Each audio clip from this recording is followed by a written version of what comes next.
Esselamu Aleyküm muhterem izleyenler. Dünden yarına programımızla huzurlarınızdayız. Değerli hocam Doktor Abdülkadir Turan hocamla biz liberalizmi konuşacağız. Aslında liberalizmin ifsadını konuşacağız demek sanki daha doğru olur. Şimdi insanlık tarihi boyunca şöyle bir gerçeklik var. İdeolojiler çağı olsun, saltanat dönemi olsun hep övülür. Yani sultan kimse o övülür. Yani velev ki çok başarısız, beceriksiz bir sultan dahi olsa meddahlık diye bir şey vardır yani. Meddah çıkar onu kitleye, topluma över. Bugün biz bir liberalizm çağı yaşıyoruz. Mesela liberalizm çağından önce, 40 sene önce korkunç derecede bir sosyalizm övgüsü vardı. Şu an sosyalizmden bahseden yok. Bitti çünkü kimse bahsetmiyor. Çöktü deniyor. Ama liberalizmle ilgili sanki bir anlatı var. Böyle bir anlatım tarzı var. İşte genel kabul görmüş, asla değişmesi, yenilmesi, eskimesi, modanın dışına çıkması imkansız ve insanlığın işte gelebileceği son nokta. Medeniyette insanlığın gelebileceği son nokta gibi bir anlatım var gördüğümüz kadarıyla. Şimdi bir tarafta da liberalizm eleştirileri var. Sizin bu haftaki şeyinizde mesela ciddi bir liberalizm eleştirisi var. Önce şeyden başlayalım, bir tanımlamadan başlayalım. Liberalizm nedir? Hani ve niye böyle bir oluşturuldu? Konsensüs desek biraz olur, uymayabilir ama genelde aydınlar arasında sanki işte liberalizm insanlığın varacağı en güzel yer gibi bir şey oluşmuş. Bir fikir birliği oluşmuş bir yerde. Tanımlamayla başlayalım hocam. Yani liberalizm dediğimiz şeyden biz ne anlamalıyız? Şimdi liberalizm dedikleri özgürlük, özgürleşme. Özgürlük ideolojisi. Esasını serbest ticaretten alır. Yani tüccar adamın malını herhangi bir kısıtlamayla karşılaşmadan dilediği gibi satma hürriyetine liberalizm denmiştir esasen. Özü oraya dayanıyor. Ekonomik bir şey aslında, ekonomik bir tez ve bunun o tezin üzerine bina olmuş bir ideoloji. İddia şu: herkes malını dilediği gibi satarsa piyasanın birbirini itip birbirini çekmesiyle ortaya bir denge çıkar ve buna hiçbir müdahalenin yapılmasına gerek de kalmaz. Sonra bunu bütün hayata uyarlamaya başlıyorlar ve nihayetinde geldiğimiz noktada ahlaka uyarlıyorlar. Evet. Aslında hiçbir ahlak kuralına ihtiyacımız yok. Hiçbir helal haram kriterine ihtiyacımız yok. Hiçbir yasak kriterine ihtiyacımız yok. Herkes dilediği gibi yaşarsa bu zaten birbirini bir yerde dengeleyecek. Ortaya bir insanlık mutabakatı çıkacak. İddia bu. Fakat şunu düşünmüyorlar. Madem böyle efendim, mal konusunda tüccarı sadece düşünmeyin. Hırsızlığa karşı da herhangi bir tedbir almayalım. Soyguna karşı bir tedbir almayalım. Diyelim ki herkes kendi kendine korur. Nihayetinde insanlar mala doyar. Bu iş bir hırsızlıkta olmaz. Doğru mu yani? Buyurun böyle bir de meseleye buradan bakalım. Ama değil. Aslında temelde bu bir özgür kölelik ideolojisidir. Özgürlük etrafında dönen, özgürlük propagandası etrafında dönen bir gönüllü köleleştirme ideolojisidir. Zorla elde edilen, geçmişte satın alınarak elde edilen kölenin yerine zihni değiştirilerek, önceki programlarımızda konuştuk, zihni değiştirilerek, iş dünyası dönüştürülerek köleleştirilen insanları kullanmaya dayalı bir son dönem ideolojisi olarak bakmak lazım. Aslında çok da yeni değildir. Hep vardı liberalizm. Ama son 40-50 yıldır özellikle sosyalizmin çöküşe geçmesinden sonra bir tür bahsettiğiniz üzere insanlığın temel ideolojisi haline getirme gibi bir girişimle karşı karşıyayız. Ve bu ideolojinin diğer bir yanı değişime dayanıyor. Yani bir kısmı rızaya dayanıyor, diğer kısmı rızaya dayalı değişime dayanıyor. Diyor ki aslında değişim esastır. Değişimden başka da hiçbir çaremiz yok. Dolayısıyla diyor, siz değişmek durumundasınız. Ama bu sizi buna inandırıyor. aykırı bir şey mi? Zaten her şey değişiyor. İradeniz de ama şimdi burada değişiyor tabii ki, buna biz de inanıyoruz.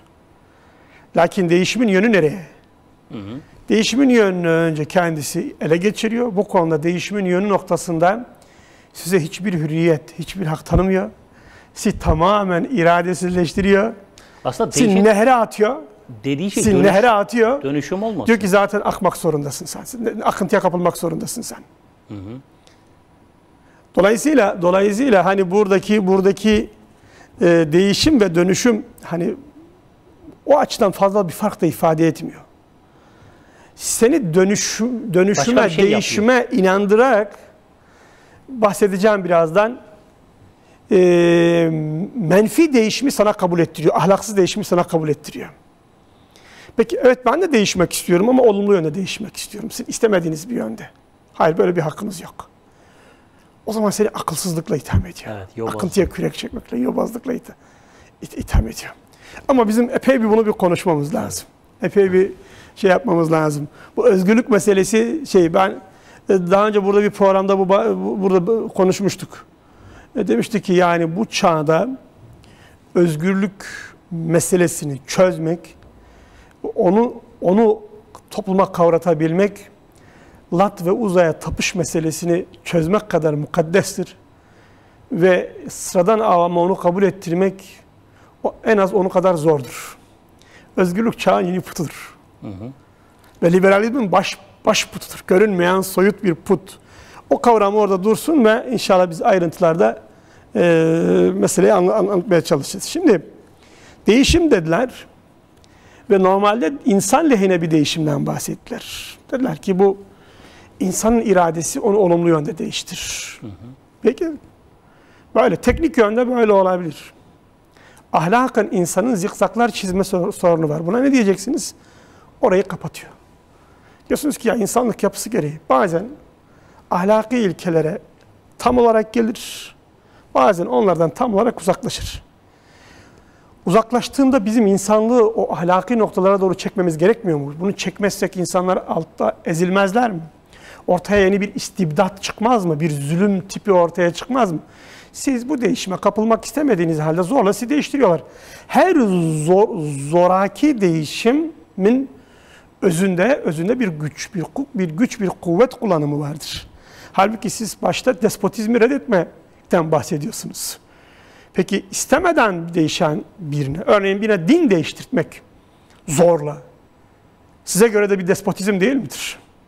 Fikir değiştirmeye kalkışmak, kıyafet değiştirmeye kalkışmak size göre de bir despotizm değil mi? Evet, despotizm diyorlar. Peki ama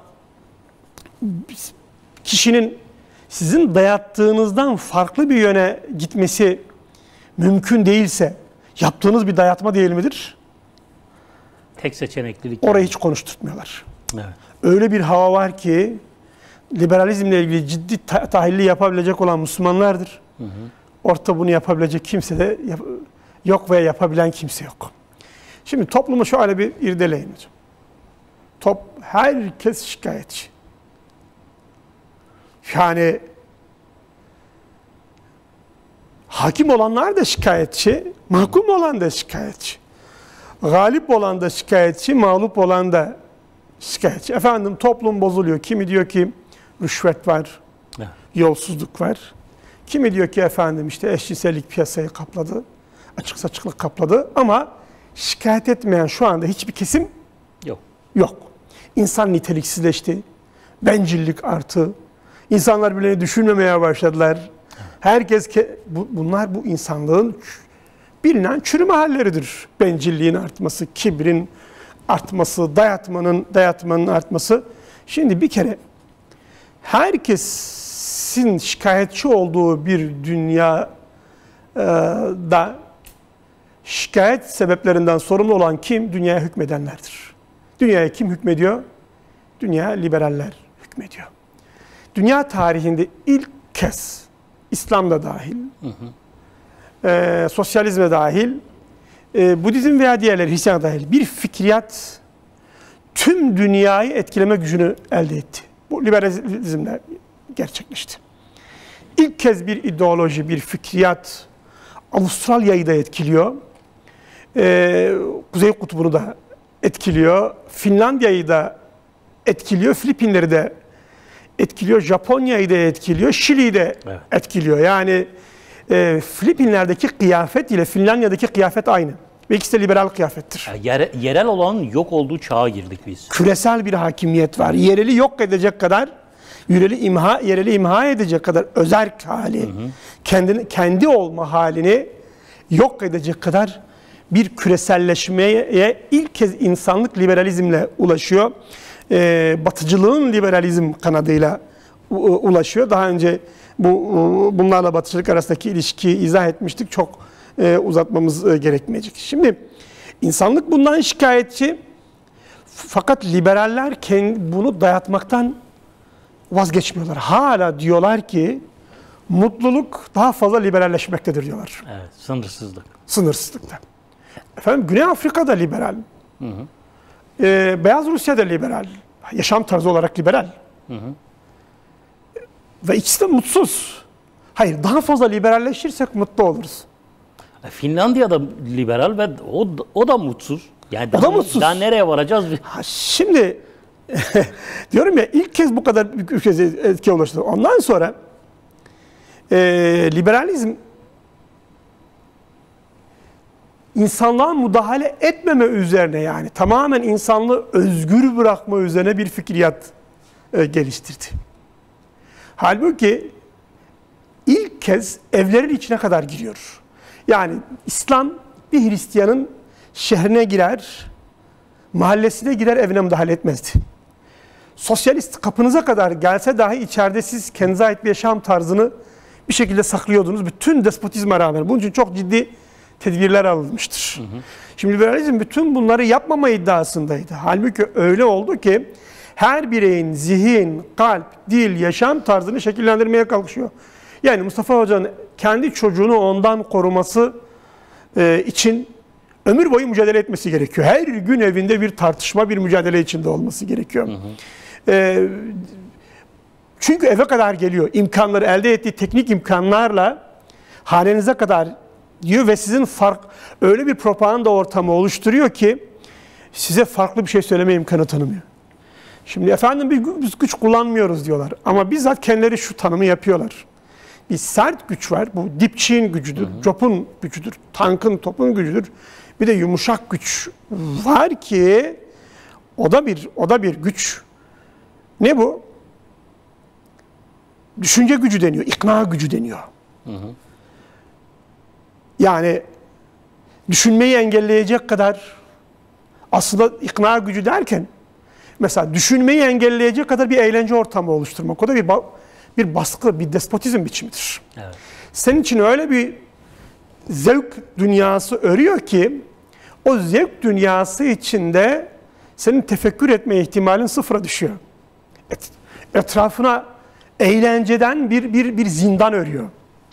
Çocuk telefonu alıyor, zevk-ü sefa, televizyona bakıyor, zevk-ü sefa, sokağa bakıyor, zevk-ü sefa, akıl, zevk akla galip gelince bunu düşünemiyor. Bizim bu bilinen bir husus vardı. Bizim eski bu halk türkülerinde bile var. Bizim yöremizin türkülerinde bile var. Kalple akıl arasındaki mücadele ve nihayetinde kalbin akla galip gelmesi derler buna. Şey yönde, zevk-ü sefa anlamında, ona gönül derler, dil derler yani. Tabii. Dil derler. Aklını başından alır. Aklını başından alıp kendini hiç olmayacak bir şeye kaptırması. Şimdi seni bir kere bu noktaya getiriyor. İradeyi öldürecek tasdikte, teşvik ve sevkte bulunmak. Sürekli aynı şeyi tekrarlayarak. Sosyalist bir propagandayla. Farklı hareket etmeyi engelleyecek kadar kınamak. Yani ben farklı davrandığımda yobaz olacağım. Bunu öyle bir tekrarlıyor ki benim Bu farklı çağda davranma şansım yok bu çağda diyerek. Ekonomik koşullar içinde tercihi zorlaştırmak. Liberalizm bunların tümünü güç olarak kullanıyor ve aslında bunların verdiği eziyet insan hissettiğinde dipçin, Job'un verdiği eziyetten çok daha fazladır. Dipçin fiziken hissediyorsunuz, tende hissediyorsunuz. Liberal despotizmi siz eğer iradeniz henüz ölmemişse ruhunuzda hissediyorsunuz. Evet. İlk kez bir ideoloji salt bedenlere işkence etmiyor. Ruhlara işkence ediyor. Ruhunuzu hapsediyor. Sizi her gün kendinizle çatışır hale getiriyor. Siz sokağa çıktığınız an bunu anlatacağım. Bundan Moğollar bunu denemişlerdir. Moğol süreci sonusu Katoliklik bunu denemiştir. Evet. Ama ilkin Moğollar da bunlar denemiştir. Sokağa çıktığınızda kendinizle çelişmekten dolayı bir iç çatışma yaşarsınız. Ve bununla beraber liberalizm tüfeği, dipçiyi, Job'u da yerinde kullanıyor. Mısır'da zindana atıyor farklı olanı. Evet. Hindistan'da sokakta beynini parçalıyor. Efendim Filistin'de çocuk demeden kafasına kurşunu sıkıyor. Burada canı istediğinde hapishanelere dolduruyor. Dolayısıyla postmodern bir yöntemle bir yandan fiziki despotizmi kullanmaya devam ediyor. Öte yandan ikna despotizmini sürdürüyor. Böyle bir çok yönlü bir yapıyla karşı karşıyayız ve öyle bir noktadayız ki ya bugünün iradesi ölmeyen insanı her gecenin muhasebesini yaptığında ne kaybettik, ne kazandık sorusu karşısında artık ne kaybettik fazlasıyla ağır basıyor. Hatta ne kazandık bitti. Kaçımız acaba kendi bu kaptırdı bu havaya? Bu baskı, bu ikna despotizmi kaçımızı yoldan çıkarttı? Kaçımızın ruhunu bozdu? Kaçımızın şahsiyetini bozdu? Keşke bu gözler açık olsa da bu mana görülebilse. Böyle bir hal, şiir bile öldü. Şairler bunu dile getirmekten aciz.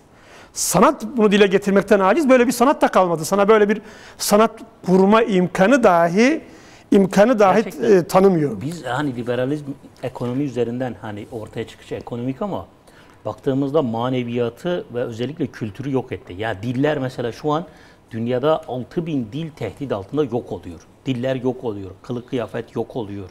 Farklı düşünme tarzları yok oluyor. Bir şey felsefe üretilemiyor artık. Ya sadece teknik var. Aslında insanoğlu çok... O liberalizmin ürünü değil zaten. Değil yani. İnsanın tabi ürünü o yani. İnsanlığın ortak değeridir. Ortak değeri yani. Bakıyorum hani gerçekten... Teknikte liberal olmayan eski Japonlar, muhafazakar Japonlar, yani Koreliler, Çinliler tekniğin öncüleridir hocam. Yani şimdi hani hakikaten liberalizmin sosyalizmden bir farkı yok. Derinlemesine tahlil ettiğimizde bir tek tipçilik var. Herkese aynı şeye dönüştürüyor. Yani bugün bir Kürt, bir Türk, bir Arap, bir Fars ya da bir Kızılderili giyim kuşamlarına bir bakalım. Hepsi aynı giyinmeye başladı. Ya 200 yıl önce, 100 yıl önce böyle bir şey yoktu. Herkes farklı giyiniyordu. Diller farklıydı. Şu an dünyada 6000 dil tehdit altında yok olacak. Yani 10-15 yıl içerisinde bu dillerin yarısı gidecek. Korkunç bir şey. Yaşam tarzı zaten kayboldu. Kıyafet hepsi folklorikleşti. Ve buna doğal değişim diyor bu arada. Onu da anlatacağım inşallah. Doğal, tabii bir değişim diyor. Orta tabii bir değişim yok. Şimdi Moğollar, bu süreç tümüyle Moğol sürecine benziyor. Sadece Moğol'da fiziki güç ön plandaydı. Propaganda gücü ikinci plandaydı. Burada propaganda gücü ön planda, fiziki güç arka planda. Aradaki tek fark bu. Moğollar herkesi katlederek, kendilerine itiraz eden, herkesi katlederek kendilerine köle olan bir dünya kuracaklarını düşünüyorlardı. Bunlarsa önce köleleştiriyor. Liberallerse farklı bir yaşam tarzı oluşturma idealindeki herkesi itibarsızlaştırarak, gerici, yobaz, akılsız, kendisi ahlaksız ortam oluşturuyor. Ve ahlaklı insan bu ahlaksızlığa hataen düşündüğünde, ayağa kaydığında onu rencide ederek, teşhir ederek ahlak diye bir şey yokmuş. Bakın bunun ahlaklı olmadığı ortaya çıktı. Oysa sizin gibi yaşadı. Sizin alkışlamanız gerekirdi normalde. Biliyor onun bir hata olduğunu, bir karar olmadığını biliyor. Ki havuzu sen kurmuşsun. İçine sen atıyorsun. içine girip ıslandığı zaman bakın bu da ıslandı. Ahlak diye bir şey yokmuş diye bağırıyor. Ha, şeytanın şeyine benziyor. Şeytan diyor ya, hani diyor kıyamet gününde hesaba çekildiğinde insanoğluna diyor ki ben senden beriyim diyor.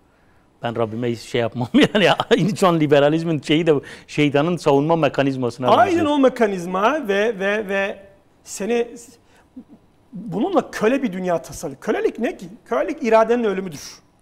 Yani eğer bir kadın çıkıp piyasaya bas bas bağıra bağıra işte biz eşcinselliğimizi ilan edeceğiz falan diyorsa zannetmeyin ki özgürdür.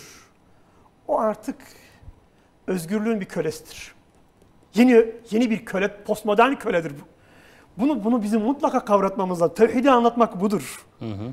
Tevhidi manasıdır bu. Bu yeni bir köle, iradesi olmayan bir köle. Şimdi bu da garip şu, Moğollar kendilerine itaat eden Müslümanlara asla köle demezlerdi. Aksine onlara unvanlar verirlerdi. Melikül mülük, melikler meliki. Bakın, melikler meliki. Bu Moğollar hizmetindeki Müslüman kölelerin unvanlarıdır bunlar yani. As-sahibu divan, divan sahibi yani katiplerin reisi diye. Ama bakıyorsunuz ki bu adamın Moğollardan farklı düşünme ihtimali sıfır. Tam bir köle. Şimdi liberal dönemde kimseye köle demiyor. Sana kölelik etiketini takmadan köleleştiriyor. Zira köleliği ortadan kaldırma iddiasıyla gelmiş. Buna karşı yeni bir kölelik tarzı oluşturmuştur. Aradaki tek fark Moğol'un sert gücü kullanması ve bunun mutlak yumuşak gücü kullanmasıdır. Şimdi Moğol devrinde insanlık her gün bugün kaç insan öldürüldü diye soruyordu. Cevap şuydu hep. Allah'ın bildiği kadar yani sayısız. Sayamayacağımız kadar. Moğol döneminde böyleydi. Liberal dönemde bugün kaç insan özünü kaybetti? Kaç Afrikalısı, kaç Güney Amerikalısı, kaç Müslümanı, kaç Hindusu, kaç Çinlisi sayısız. Bir akım oluşturmuş. Yumuşak güç maharet dediği maharetle, ikna gücü maharetiyle sürükleyip götürüyor. Ve sizin Moğollara itiraz etme şansınız yoktu. İtiraz ettiğinizde derlerdi ki bu akılsızdır derlerdi. Moğol'a itiraz akılsızlıkla bir tutulurdu. Evet. Bugün liberalizme itiraz da akılsızlık kabul ediyor. Yobazlık, çağ bilmemek, gerçekliğin farkında olmamak. Peki değişsek, evet. Değişsek ne olacak? Bunu soruyoruz. Tamam.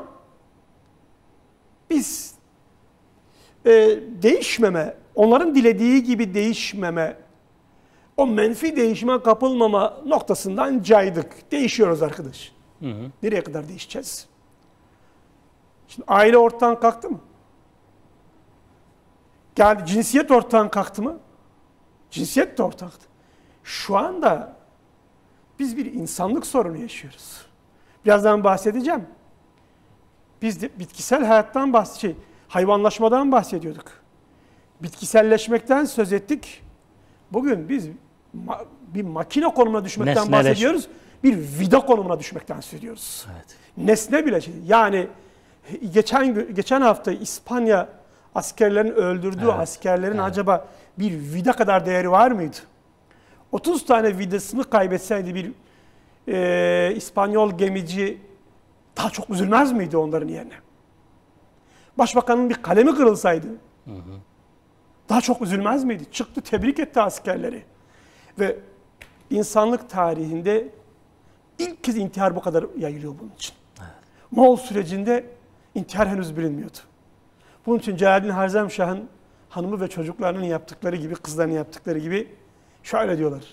Bizi öldür ki ele geçmeyelim. Sint Nehri kıyısında ve nehre atılarak boğuluyorlar. Hani hanedandan oldukları için Türk gelenekleri gereği kanları da akıtılmıyor. Nehre atılarak boğulmaya terk ediyorlar ta ki Moğolların eline geçmesinler ve bunu onlar yalvarıyorlar. Onlar söylüyorlar. Çünkü Cengiz daha önce Celaleddin'in annesini almış, Alaaddin Muhammed'in annesini almış. Celaleddin'in babaannesini almış. Ben seni sultan yapacağım demiş, cariye konumuna düşürmüş. Bunlar bunun farkındalar.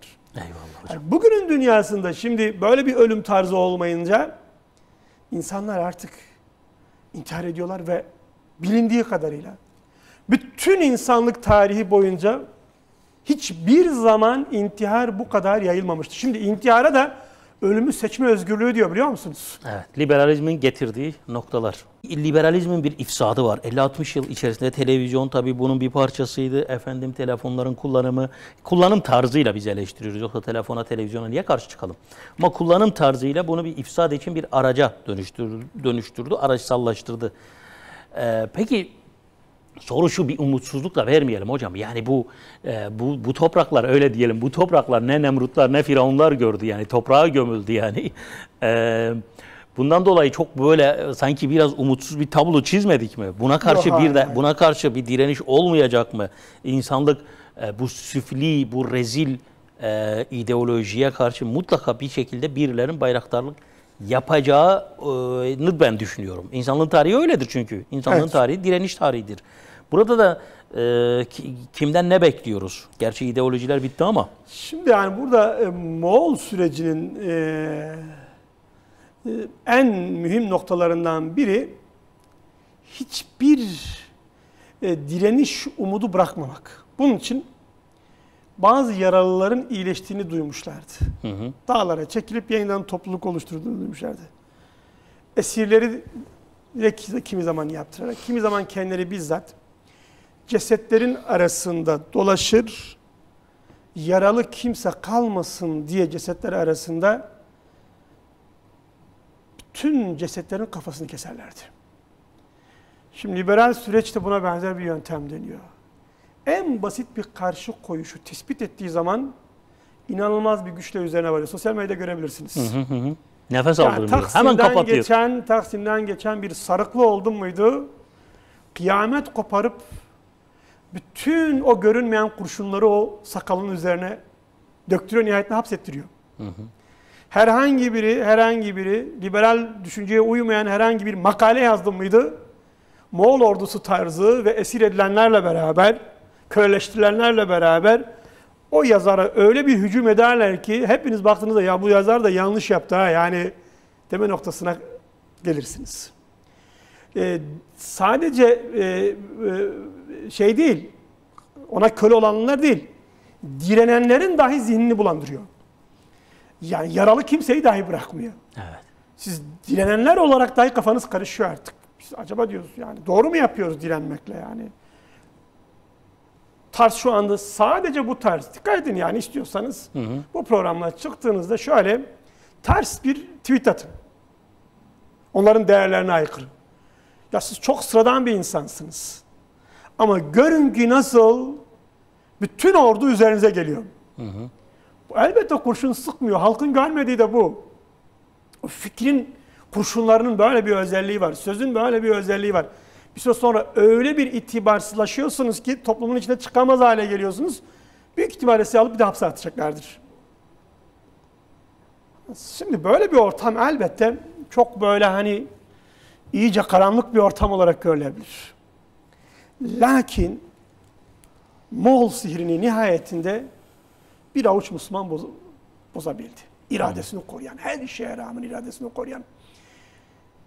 Şimdi acaba liberalizmde bu mümkün değil mi? Direniş umudu tamamen bitti. Şuna ikna olacağız bu arada. Liberal süreç Moğol tecrübesinden de yararlandığı için Moğol sürecinin daha kesif. Zaten böyle olmasa iknanın gücü kadar etkili olmaz. Yani öldürmek yerine rezil ediyor. Evet. Öldürmek yerine itibarsızlaştırıyor.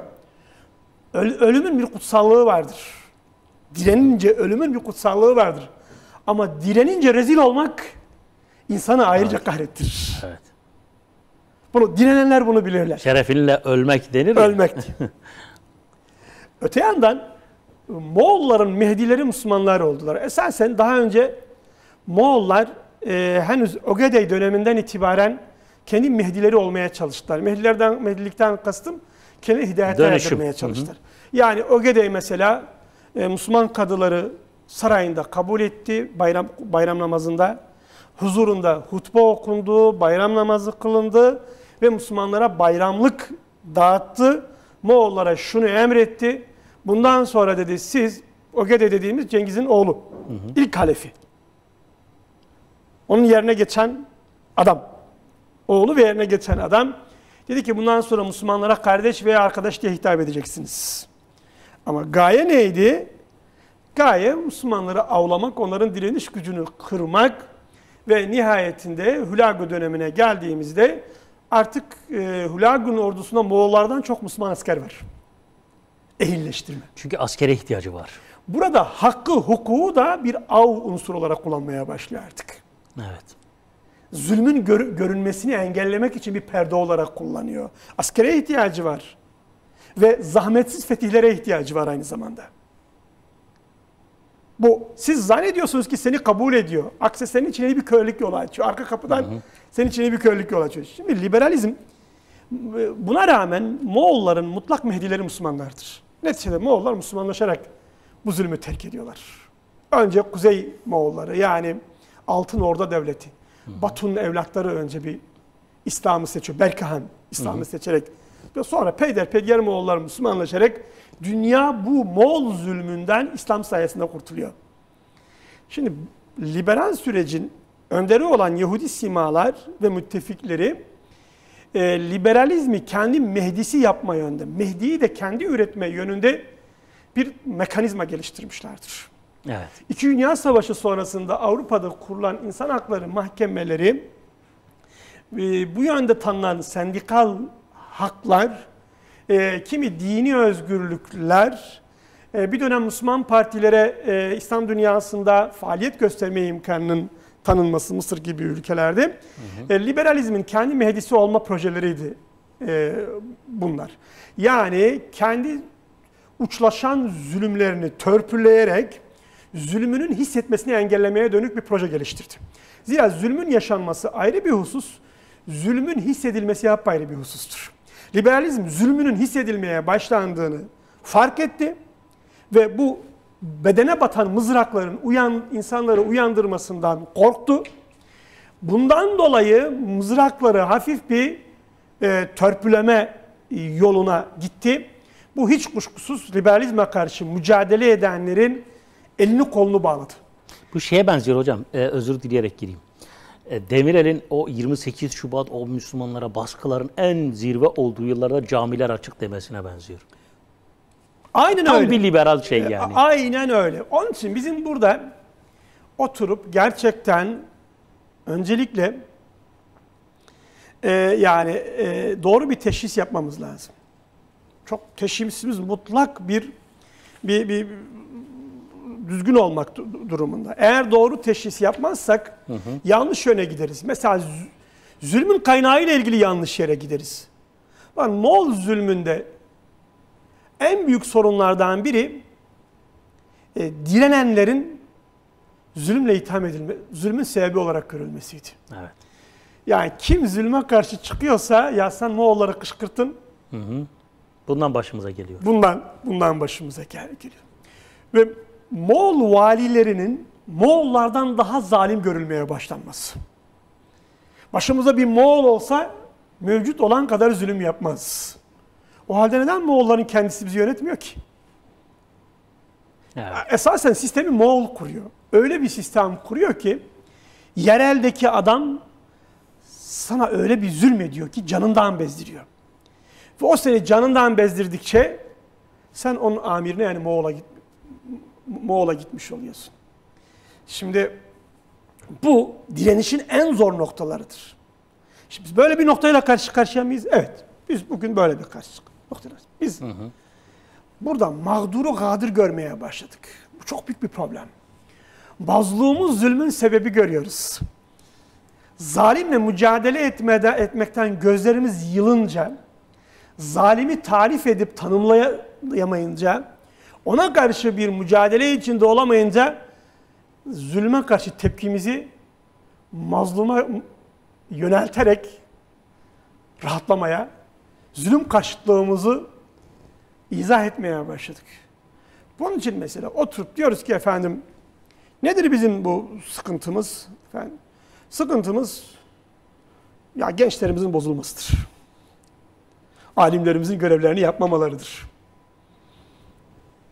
Bütün sorun bu. Ya bu gençler bozuluyor. Nihayetinde mesele öyle bir noktaya geliyor ki bizim alime duyduğumuz öfke, gence duyduğumuz öfke, zalime duyduğumuz öfkeyi geçiyor. Konuşturuyorsun direnmek isteyen bir Müslümanı, söze şöyle başlıyor. Hocam bizim bu molalarımız, şeyhlerimiz, alimlerimiz vazifelerini yapsalardı. Hocam gençlerimiz bozuluyor. Hocam kadınlarımız yoldan çıkıyor. Hocam genç kızlarımızın örtüsü bozuldu. Ya bozuldu. Hiç ama hiç ana yapıyı sorgulamıyor. Şimdi bir kere burada sistemsel bir hata var. Bizde bir kere sınıfsal fark ümmet bağlamı içinde bu kadar keskin değildir. Yani alim her şey değildir. Ümmetin manevi şahsiyeti alimi kapsayacak bir şahsiyettir. Dolayısıyla alim görevini yapmıyorsa ona görevini yaptıracak olan ümmettir. Dolayısıyla alimin görevini yapmaması ümmeti sorumluluktan kurtarmaz. Aksine ümmeti günahkar yapar. Hatta 2 defa günahkar yapıyor. Çünkü aileden alimin üstüne de varması gerekiyordu. Aynen. Yani ümmet kavramı bu böyle bir kavram. Seni bütün sistemin üzerine çıkarıyor. Ve sistemin tamamıyla alakalı sana bir sorumluluk yüklüyor. Alimin yanlış yola gitmesi, ümmetin yanlış yola girmesini gerektirmez. Ümmetin o alimi tahsiye etmesini, onu ıslah etmesini gerektirir. Ya da alimlik mekanizmasının dışına atmasını gerektirir. Burada böyle bir ümmet mekanizması var. Şimdi bunu bir oryantalistin bilmemesini, anlamamasını anlıyorum da bizdekilerin bunu anlamamasını anlayamıyorum. Hiç ümmet kavramı tümüyle ölmüş. Daha da öldürülmek isteniyor içimizde. Bunun için ümmet dediğinizde tepki göstermelerin sebebi de budur. Mesele sadece hani ırksal bütün etnik yapıların birlikteliği, farklı sınıfların birlikteliği meselesi değildir. Ümmet aynı zamanda bir manevi şahsiyettir. Ve imam ümmettir, önder ümmettir. Herkese önce olması gereken bir ümmettir. Dolayısıyla alimlerle ilgili eleştirilerimiz bir kere burada iflas ediyor. Şimdi gençliğe gelince zaten mevcut dünya düzeninde gençlik kendi başına bir aktör değildir. Gençlik burada en çok akıntıya sürüklenen kesimdir. Kendine ait bir iradesi yok. Adam X, Y, Z kuşağı deyip tespitler yapıyor. Biz zannediyoruz ki sahayı sosyologlar inceliyorlar da değişimi adlandırıyorlar. Hiç alakası yok. Bunların her biri bir formattır. Çağ diyor X çağıdır diyor. Çağ Y çağı, Z çağıdır. Sen Z gibi olmak zorundasın diyor. Ve bunu hepimiz edep yöntemi olarak kullanıyoruz. Bakın günde kaç kez bir Müslüman anne, bir Müslüman baba evladına ne olacak hocam X kuşağı diyor. Ne olacak Z kuşağı diyor. Çocuğa ismini ezberletir gibi ona Z formatını hatırlatıyor ve ona Z formatına girmesi gerektiğini hatırlatıyor. Bir gönüllü kölelik sistemidir bu. Siz çocuğa her gün ne olacak Z kuşağıdır dediniz miydi?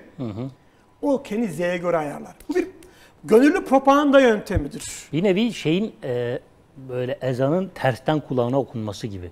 Bizde mesela hani ezanı kulağına okuduğumuzda aslında bu bir bilinç şeyidir. Bilinç oluşturmadır, bilinç altında.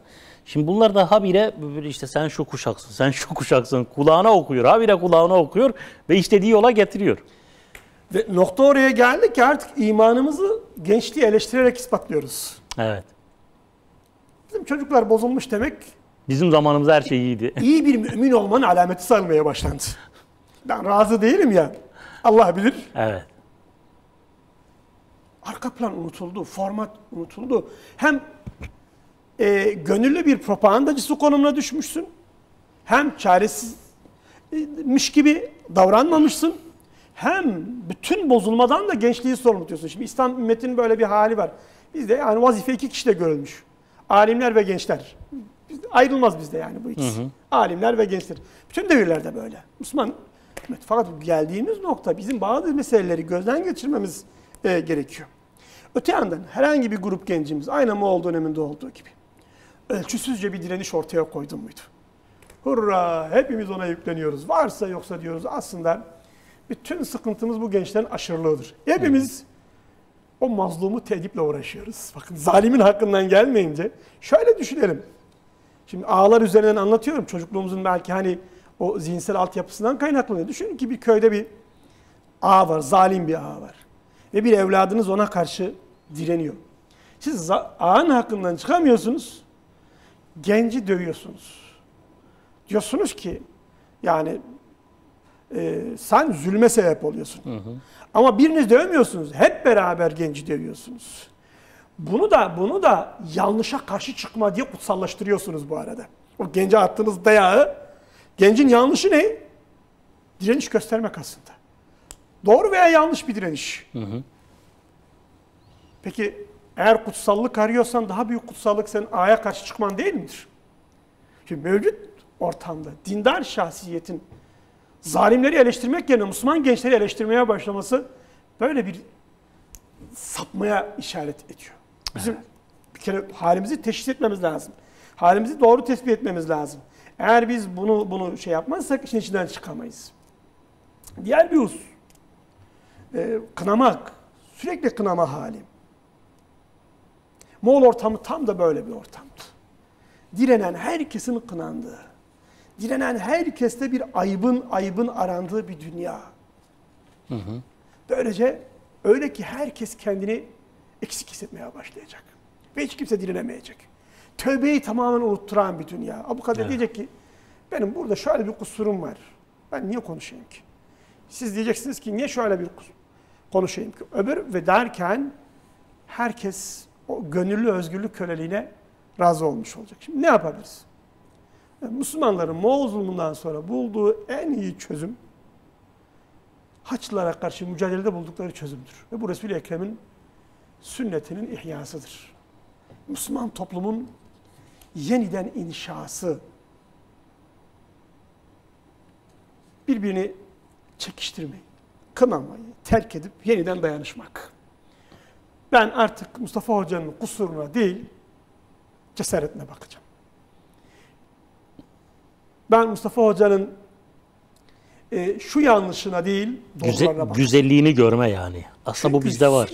Geminin tahtaları çürüktür diye bağırmanız sizi kurtarmaz. Sizin burada vazifeniz sağlam tahtaları tespit edip uygun bir şekilde aralarında bağlantı kurarak gemiyi onarmaktır. Evet. Hep beraber efendim geminin tahtaları çürük derseniz olanlar da gemiden atlar, henüz gemi batmadan gemidekiler boğulurlar. Biz böyle bir gerçeklikle biz karşı karşıyayız. Onun için bizim birlikteliği yeniden inşa edecek. İster bölgesel olsun, ister küresel olsun. Fark etmez. Ama her yerde müsbeti esas alan yeni bir dünya kurmamız lazım. Bir inşa dili geliştirmemiz lazım. Bunu gerçekten uygulayan, tatbik eden samimi Müslümanlarda elhamdülillah ki var. Onunla beraber birlikte şimdi Moğolların bir insan sınıflandırması var. Dehşete kapılıyorum. Şimdi çalışmamı tahsih aşamasındayım. Şöyle ayırıyor insanları. Moğollar dışında kalanları. Kendi açısından faydalı olanlar. Sanatkarlar ve zanaatkarlar. Ehli sanat ve erbabul hiraf dedikleri zanaatkarlar. Hekimler mesela. Halkı ikna edecek alimler, hatipler. Halkın bunlar iyi insanlara dokunmuyorlar demelerine sebep olacak seyitler. Ulan bir kısmına dokunmuyorlar. Faydalı diyor. Güçlü, kuvvetli gençler. İkincisi zararlı olanlar diyor. Üçüncüsü iş görmez olanlar diyor. Tümüyle materyalist bir tanımlama yapıyor. Zararlı olan kendisine karşı direnendir. İş görmez dediği tarifsiz. Bir canlı düşünün. Moğol'un ne işine yarar ne ona zarar verir. Onu tüketici bir boğaz olarak görür. Evet. Faydalı olanlar korunur, zararlı ve iş görmezler öldürülür. Usul budur. Bunun için komutan emreder şehre girdiği zaman. Der ki sanatkarları, zanaatkarları ayırın, kuvvetli gençleri ayırın, özürle ifade edeyim, fiziği güzel genç kızları ayırın, geriye kalanların tümünü öldürün. Bugün yaşlıların öldürülmesi gibi bir şey mi? Huzur evleri. Daha ötesi bugün. Tümüyle burada insanlık ölmüştü artık. Evet. İnsanlık burada bir tümüyle bir madde olarak değerlendiriliyordu. Bir maddeden de öte tarifi zor bir noktaya düşürülüyordu. Bunu İslam ihya etti. İslam tekrar dedi ki insan şerefli varlıktır. Mevlana'nın dili böyle gelişti. Yunus Emre'nin dili böyle. Tam Moğol süreci sonrasıdır bu süreçler. Tam Moğol süreci, İstilal süreci sonrasıdır. Tekrar İslam şairleri seslenmeye, bağırmaya dediler ki biz yaradılanı yaradandan dolayı seviyoruz. O şerefli bir varlıktır. Velev şuursuz da olsa, velev hiçbir işte görmesem. Dolayısıyla bizde insan faydalı, zararlı iş görmez deyip çıkar merkezli değerlendirilmez. İnsan olmakla kıymetlidir. İnsan olmakla değerlidir ve hayatı, malı, nesli, aklı mukaddestir.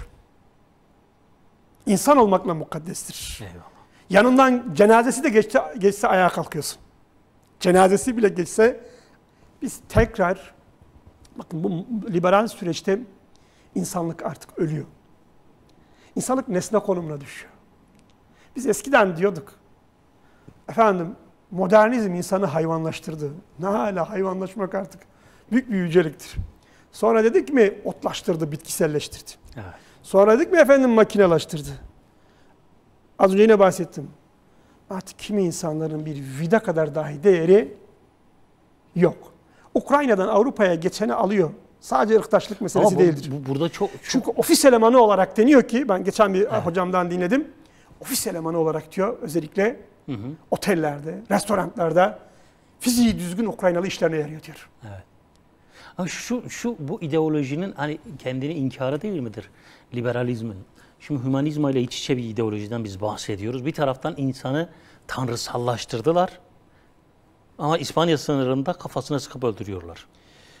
Ya da dikenli tellerle işte Suriyeliler... Liberalizmin zaten... Korkunç bir şey yani. Hani hümanizma var? Liberalizm İslam'a karşı aydınlanma, İslam'ın insaniliğine karşı beşeri bir insanilik geliştirme projesidir. Dedik ya, vahye dayalı bir insaniliğe ihtiyacımız yok.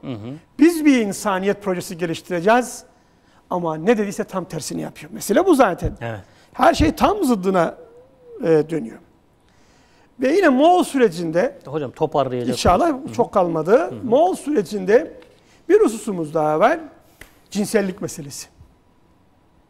Burada kadının, Moğol olmayan özellikle kadının salt bir fiziğiyle değerlendirilmesi, bir cinsel ihtiyaç aracı olarak görülmesi ya da çocuk doğurma aracı olarak görülmesi. Evet. Bu aşkı ortadan kaldırdı. İslam'ın o aşk getirdiği, o İslam dünyasındaki o aşk, mukaddes aşkı tamamen ortadan kaldırdı. Karşı cinsler arasındaki ilişkiyi sadece cinselliğe düşürdü. Böyle olunca İslam dünyasında ilk kez eşcinsellik sokakta açık hale geldi. Sadece Moğol istilasındaki Konya'da değil, Şam'da da yayılmaya başladı. 1300'lü yıllarda da, yani Moğol istilasından yaklaşık 100 yıl sonra ulemamızın, Şam ulemasının büyük şikayetlerinden biri eşcinselliğin Şam'a kadar ulaşmasıdır. Moğol istila bölgelerinden buralara doğru akıyor. Bırakın diğer hususları.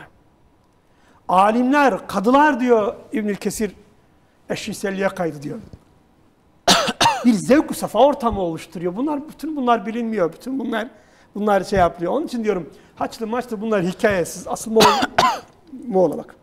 Buna karşılık Müslümanlar şiiri, sanatı, cinselliğe karşı, cinsel arzunun düşüklüğüne, hayvaniliğine karşı aşkı yeniden gündeme getirdiler. Mukaddes aşk, mukaddes sevda. İnsanın birbirinden, teninden bağımsız olarak birbirini sevmeye başlaması. Birbirine manevi bir değer vermesi. Ve bütün bunların üzerine ilahi aşkın konması. En tepede bir ilahi aşk. Yani Yunuslar aslında tam bu dönemde var. Yüce Allah'la ilişkinin tekrar düzenlenmesi, ihya edilmesi, sonra kulların birbiriyle ilişkilerinin tekrar düzenlenmesi, bu çerçevede karşı cinsel ilişkilerinin tekrar düzenlenmesi, dolayısıyla insaniyete yeniden dönüş sağlanması. İnsanlığın ihya edilmesi. Biz burada rolümüzün insanlığı ihya olduğunu bir kere anlamamız lazım. Bunu yapacağız. Biz Müslümanlar insanlığın mehdileriyiz. İmam ümmetiz. Biz insanlığı yeniden dirilteceğiz. Bununla vicdan yeniden dirilmiş olacak. Bununla hukuk yeniden ihya edilmiş olacak. Ama temelde insanın değerden düşmesini, insanın tümüyle niteliksizleştirilmesini, hepimiz şikayetçi değil miyiz? İnsan diyoruz, insanlığından uzaklaştı. İnsan insan olmaktan çıktı. Hakikaten bazen düşünüyordum öğretmenliğim sırasında da. İnsan nasıl olur da bu kadar insaniyetten uzaklaşır diye. Şimdi bir kere şunu bileceğiz. Hepimiz bu çürüyüşten etkileniyoruz. Bu havuzun içindeyiz. Bu bir sınıfsal bozulma falan değildir. Bu bir alimlerin bozulması değil, gençlerin bozulması değil, kadınların bozulması değil, diyanetin bozulması değil, şu kurumun bu kurum bozulması değil. Mazluma yönelik eleştiri dilini artık kesmemiz gerekiyor. Bu artık bitecek. Emri bil ma'ruf ve nehy anil münkeri aşırı bir kınama, hep söylüyorum, düşman namına kurşun sıkmaktır. Senin şu alim görevini yapmıyor demem bir şey ifade etmiyor. Ondan daha iyi bir alim yetiştirmek için uğraşman lazım. Ve müsbeti takdir bir fazilettir. Ve müminler faziletli bir toplulukturlar. Çürüğü diline dolamak ise düşüklüktür. Çürüğü diline dolamak ise düşüklüktür. Mümin düşük insan gibi olamaz. Çürükleri saymakla uğraşamaz. Şimdi öyle bir noktayız ki belki buraya sığmayacak. Biz başka bir programda işlememiz lazım. Bir dünya fasığın Moğol'a itaat eden, modern Moğol'a liberalizme kapılan bir dünya insanın günahını, fasığın günahını bir avuç müminin sırtına yüklüyoruz. Ya bu Müslümanlar vazifelerini yapmıyor. Bunun için efendim bunlar böyle bozuluyorlar. Hedefimizde yine Müslümanlar var, farkında mısınız? Evet. Mağduru eleştiri. Bozanlara değil. Hepimiz aynı ortamda. Müslümanın bir şey bozulmama ihtimali yok. Seyit Allah rahmet eylesin, mekanı cennet olsun. Bunu henüz 60 yıl önce söyledi. Dedi ki ya biz bu dünyayı değiştireceğiz ya bu dünya bizi değiştirir. Ona göre aklımızı başımıza toplayalım. Böyle ortamlarda usulen bu geçiş ortamlarda kusura değil fazilete bakılır. Faziletin iktidar döneminde kusurlar sayılır. Bakın faziletin iktidarı döneminde kusurlar sayılır ve hukuk işler. Yani nerede eleştiri diliyle ilgili, eleştirinin zamansallığıyla ilgili, yani nereden nasıl bir eleştiri yapılacak. Bizde çünkü bir eleştiri kutsama var bir de. Onların bize öğrettiğidir. Bu eleştiri değildir. Bu kendi bu saçmalık yani. Kendini kınayarak aşağılamaktır bu. Evet. Kendindeki direniş ruhunun kökünü kazımaktır. Ortada bir fazilet iktidarı yok ki. Ya Hazreti Ömer mi yönetiyor? Biz bu fazilet kusurları biz sayalım. Orta bir kusurlar iktidarı vardır. Eyvallah. Kusurların iktidarı olduğu bir yerde kusurlar sistemi vardır. Faziletler sayılır. Ta ki fazilet teşvik edilsin. Esasen İslam özü itibariyle fazilet iktidarında da fazileti saklar, kusuru saklar. Fazileti söyler, kusuru saklar. Zaten İslam'ın özü bu. Kusuru ayrı saklama. Kusuru teşhi' etmek, kusuru yaymak, kusur işlemekten büyük bir günahtır, büyük bir vabaldir denmiştir. Böyle bir medeniyetten geliyoruz, böyle bir inanıştan geliyoruz. Ama gel gör ki biz kusurlar iktidarında insanlarda niye kusur var diyoruz. Adam seni havuza atmış, niye ıslandın diyorsun. Evet. Eyvallah hocam, Allah razı olsun. Peki. Rabbim uyanmayı, Rabbim idrak etmeyi, yani sistemi tanımayı aslında en büyük problem bu. Sanırım sistemsel arızaları bir habire sağa sola yükleyerek kendimizi kurtarmaya çalışıyoruz. Rabbim idrak etmeyi, çünkü çok güçlü bir küresel saldırı var. İdrak etmeyi nasip eylesin. Tekrar teşekkür ediyorum hocama. Evet muhterem izleyenler, haftaya bir başka konuyu, bir başka başlığı konuşacağız inşallah. Allah'a emanet olun efendim.